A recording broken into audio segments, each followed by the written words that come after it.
早起一透早，幼稚园的车驶到门口，要接3岁小男童到学校，才知影火烧厝，小男童已经死亡，老师是错一大条。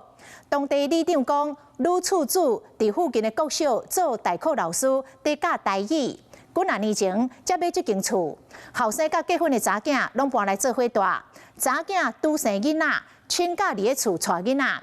囝婿是做消防工程的工课，厝内的1楼嘛是导火点，就是放消防的一寡家私。若女厝主本身拄好去日本游览，逃过一劫。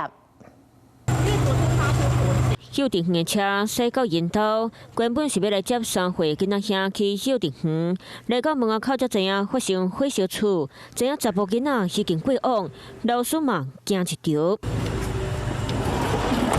当地里长讲，查某厝主是这口罩的妈妈，嘛是附近一间国小的台语代课老师。人伫咧日本省，所以才逃过一劫。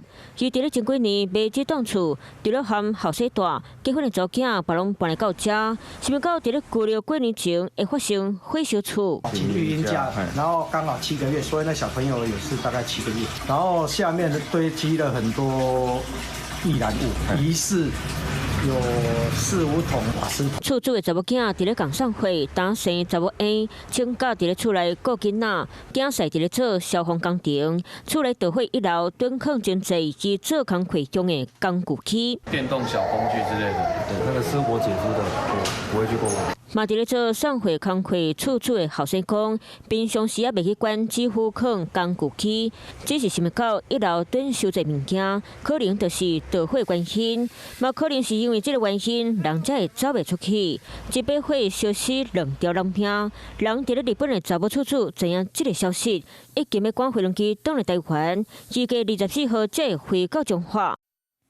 你好，我是宋彦明。想掌握最及时的新闻资讯吗？赶紧订阅、按赞、开启小铃铛，锁定华视新闻 YouTube 频道。